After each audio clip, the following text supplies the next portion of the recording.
How's it going? I'm Anthony, and these are stories of my life. For those of you just joining us for the first time, these videos are a cognitive therapy tool for me. I've taken some head injuries over the years, my memory has been failing me, and the doctors have suggested I make these videos to preserve the memories I still have, as well as to inspire some of you all who are involved in these events to provide me with details I may have lost, or otherwise remind me of events I've completely forgotten, in which case then I can either remake an old video with the new details, or make a whole new video for you and go from there. So I'm sure you get the idea. At any rate, building off of the events of the last video, the events of this one take place in October of 1993. I was 15 years old, having turned 15 on January 3rd, and I was attending Canyon Springs High School in Moreno Valley, California. I technically should have been a junior, but I didn't have the credits to put me in that position. I had abandoned school my sophomore year in the second semester when I ran away, so I didn't have the credits from those classes. And yeah, I was a sophomore. So if you look at the yearbook of that year, you'll find me in the sophomore section. Now, I was back living with my father, so I was no longer on the street. And my dad was now renting a 2-bedroom, 1-bathroom home on Scotia Lane. I don't really remember the address. I think it was like 22972 or something like that. Scotia Lane, which backed up to Ironwood Avenue, I think it is. And it was right by the intersection of Ironwood and Pigeon Pass Boulevard. As far as the home goes, the home was decent. You know, it worked. It was, like I said, 2-bedroom, 1-bathroom, but it was just my dad and I, so it worked out. The interesting thing about it was I was able to talk my dad into letting me have the master bedroom.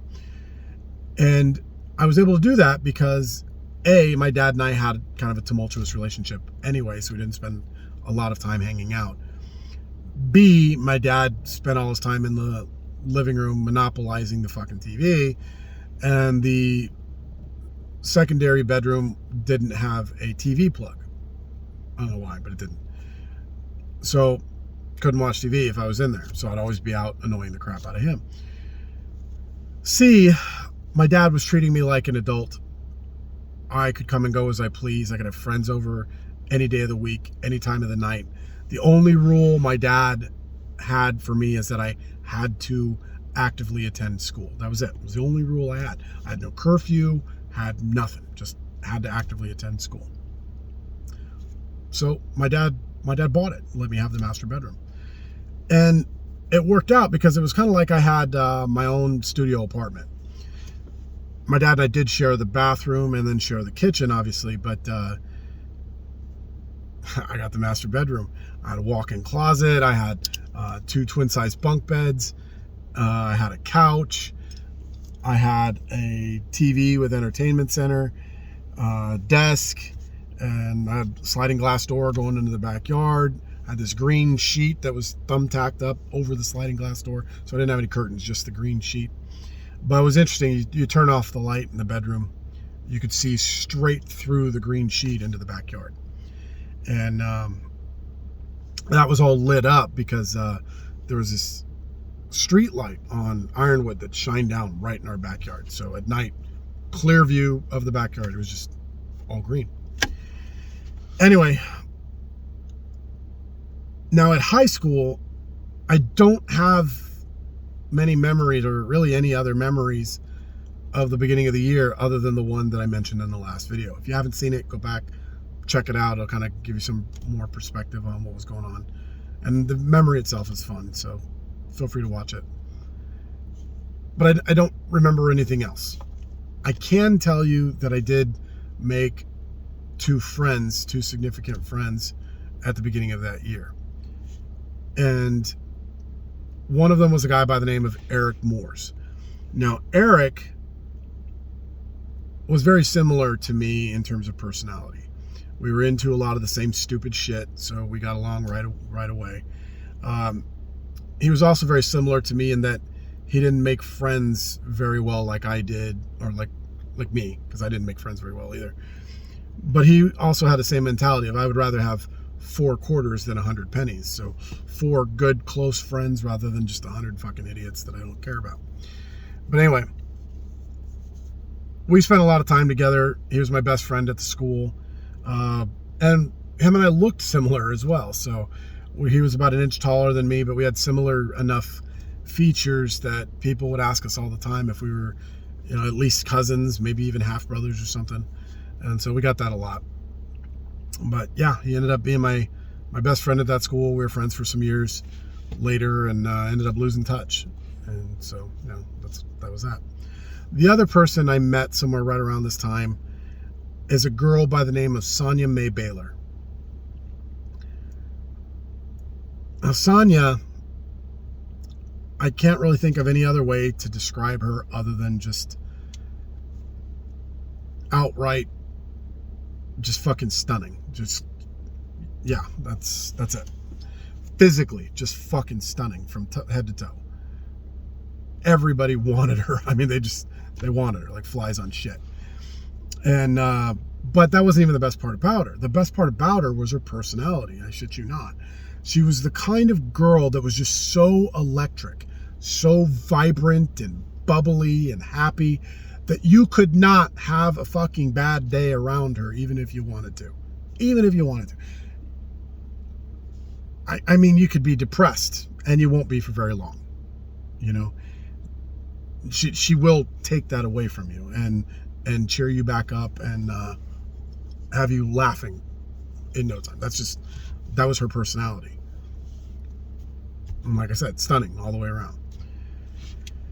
And Sonia's going to come up in other videos, so I'm not going to get too into depth, but it was somewhere right around then when her and I met. For the life of me, I can't remember how we met, but it obviously was from school. I don't know if we were in a class together or what, but yeah.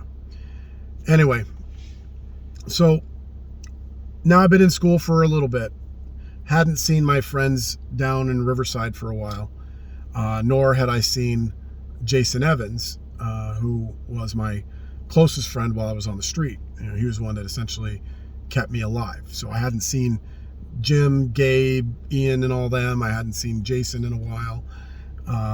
And so one weekend, I decided I was going to go down to Riverside to hang out with them.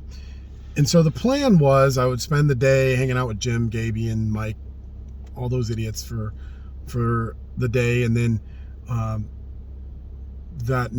one night, head up to the Canyon Crest Town Center. Gabe and I were going to go up there and hang out with Jason.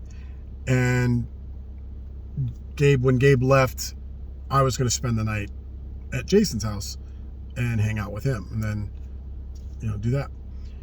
Well, so I'm down at Gabe's. Jim ends up leaving because he's got a family thing to do. And Gabe's mom was going to take us up to the town center. And then Mike, Gabe's brother, was going to end up picking him up and, taking him.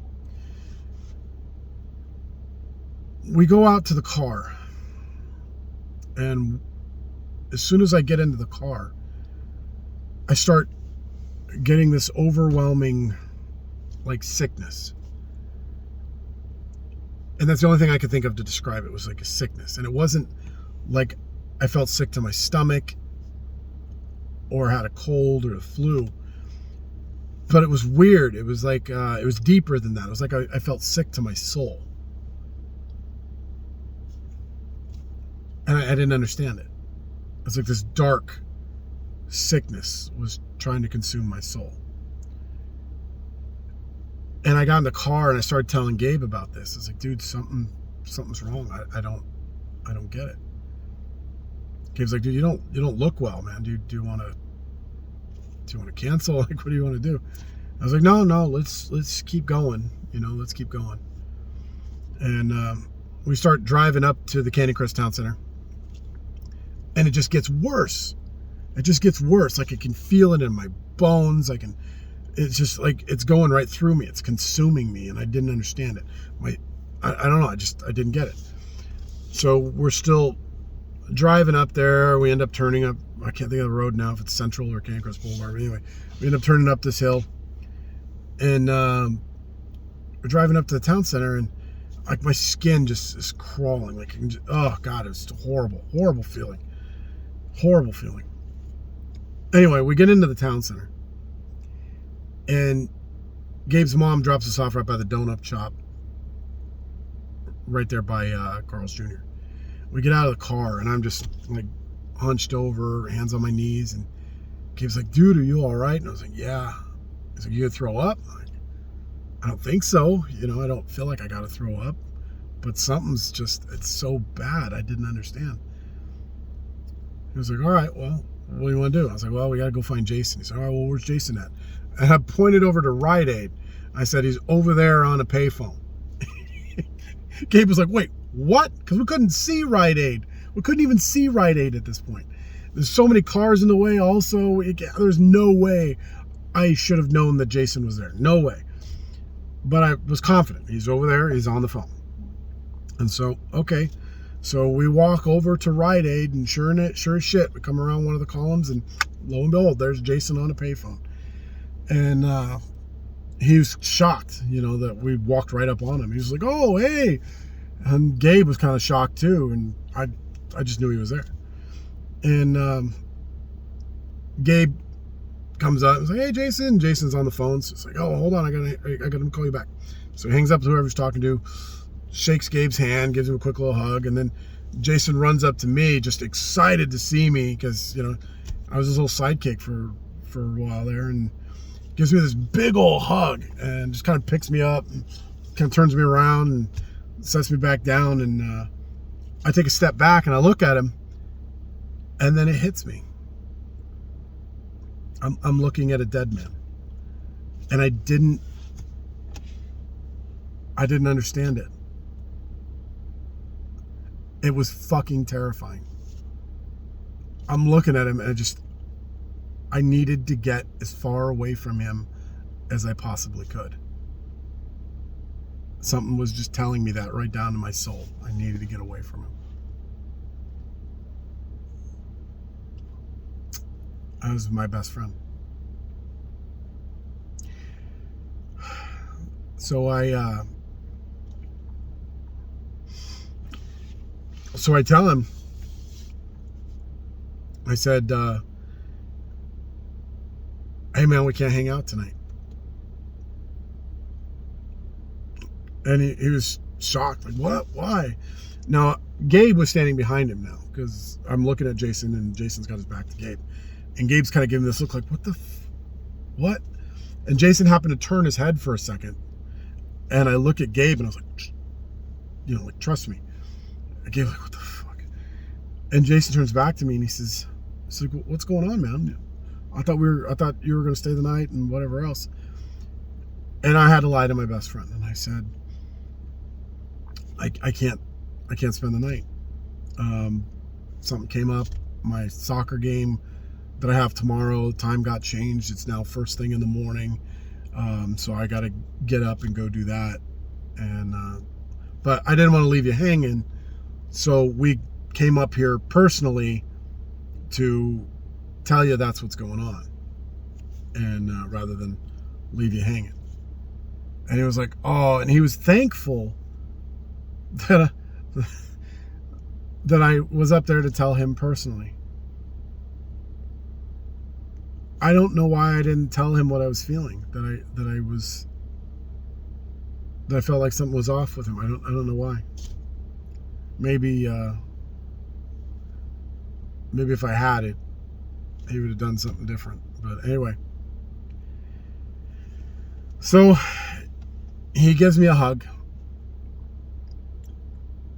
And when he gave me that last hug, somehow I knew that was the last time I was going to see him. And, you know, he said bye. And Gabe and I ended up leaving. And we go walking back over to Carl's Jr. And I looked back and I saw Jason walking away. And he looked back over his shoulder and kind of gave me that salute.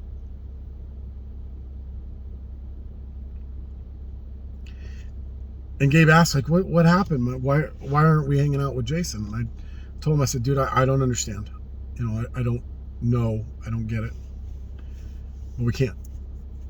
We can't. And so Gabe calls his brother picks us up, and I think Mike takes me back to my dad's, and then they take off.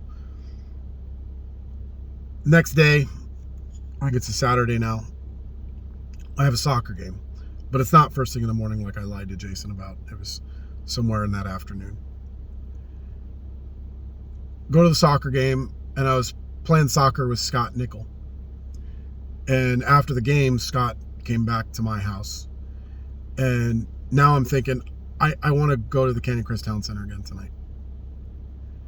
And so Scott, all right, yeah, let's go. So Scott and I go down to the town center, and I'm looking all over the place for Jason, because he's almost always there. You know, I'm trying to find him.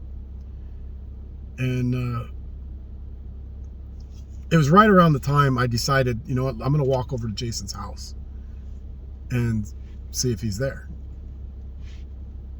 As Scott and I are getting ready to go do that, all of a sudden, we see one of the guys from our old group, and he comes walking up, and he looks like he's all messed up, like just wanting to cry or whatever. And he's like, "Oh my God, hey kid!" And I was like, "Hey man, what's up?" And he says, "Oh dude, did you hear about JJ?" What happened, man? Dude, JJ got blasted. I said, what? He's like, I don't know the details, man. Last night, JJ got blasted.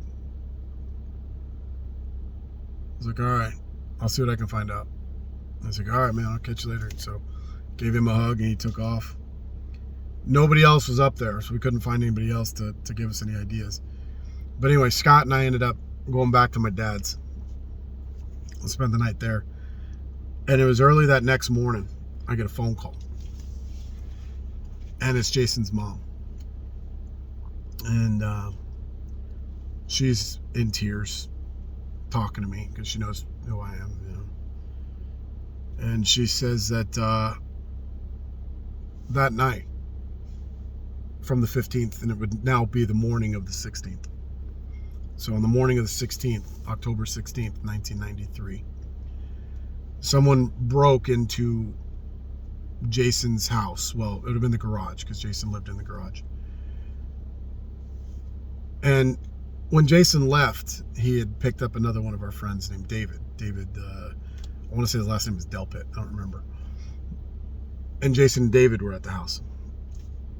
But somebody broke in to the garage and shot Jason twice in the head while he was asleep. David woke up from the shot and then took a round between the eyes. I don't know if David died or not. I had heard that at least for a period of time he was blind, you know, couldn't see. But I don't know that he had died. He may have. I don't know. I never heard from him or anything again.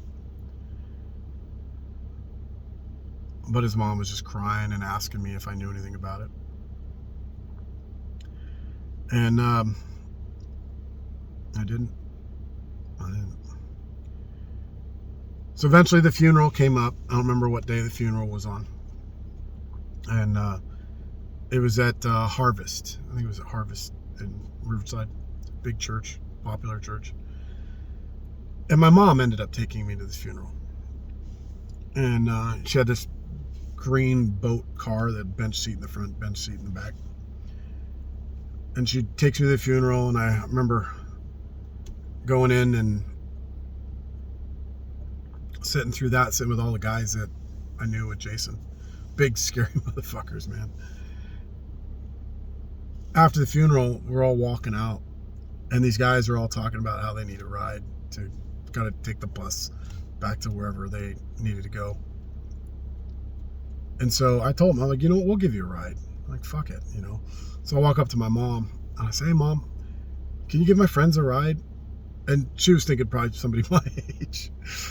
And she's like, yeah, sure, you know. And so I tell my guys, I'm like, come on, guys. And they all come walking up. And these are guys that are mid-20s up into their mid to late 30s or even 40s even. It's just scary motherfuckers, man. And my mom, as soon as she saw him, was fucking terrified. She was scared out of her mind. But these guys were absolutely super respectful with my mom. And of course, they're all armed to the teeth, but they walk up to my mom and they're just, thank you so much, ma'am. What is your name, Helen? Oh, wow. They're just super respectful. Oh, it's crazy. But really polite with her. And we all load up in the car. So it's me and 4 of these guys in the car. My mom was scared out of her mind, but she had no idea that she was the safest woman in the city at that moment.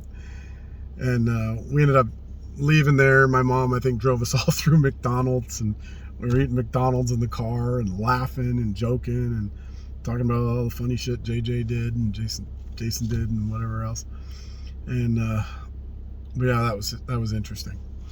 But then the most peculiar memory of this whole thing was one night I'm back at my dad's house and it's late. It's got to be 1 o'clock in the morning, and I get out of the shower and I wrap myself up in a towel, dry off, and I open up the door to my room and I go walking into my room. And I happen to, as soon as you walk out of the shower, you're staring at the bunk beds and the light switch is on the left, which means the sliding glass door is all the way off to my right. And I go to hit the switch to turn off the light. And at the moment, right before I go to hit the switch, I look up to the sliding glass door that's got that green sheet over it, because I always like to watch it go from green sheet to switch to green backyard, because you can see straight through the green backyard. I hit that switch and I'm already looking at the sheet. I hit the switch, the green backyard is there, but there's a fucking silhouette standing 3 feet in front of me. I shit you not. So imagine you're standing there and there's a bright light from the backyard. If somebody was standing 3 feet in front of me, you can't see through them. It's just this dark silhouette. That was 3 feet in front of me. It's a silhouette of a human being 3 feet in front of me. As soon as I turn off that light, scared the living shit out of me. I fell back against the wall, hit the wall. Now the silhouette, the position of it was somebody going, "Hey man, what's up?" And it was fucking Jason. It was Jason. I know his silhouette. I know his silhouette so well because we did everything we did at night, right? So I just knew his silhouette. But he was standing there like, "Hey man, how's it going?" Like that was his body posture. And it scared the shit out of me. I fell back against the wall.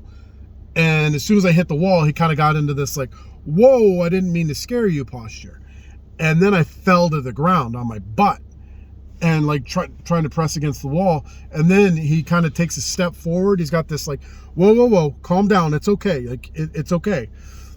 And I'm freaking out because he's now taking steps closer to me, and it's a silhouette. I cannot see through it. There's no opacity to it. I cannot see through it at all. Silhouette. I shit you not. Somebody was standing in front of me. Oh, and I'm scared out of my freaking mind. And all of a sudden I reach my hand up and I slap and turn the light on. And what do I see? A green sheet. A green fucking sheet.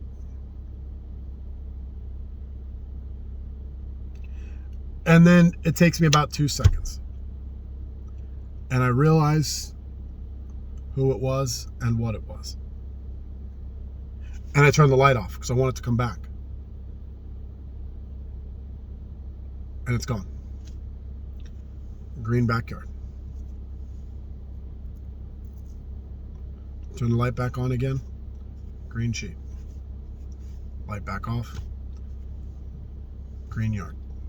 It was gone. And I sat there and cried. Because Jason came back to see me and I freaked out. I didn't get to say goodbye.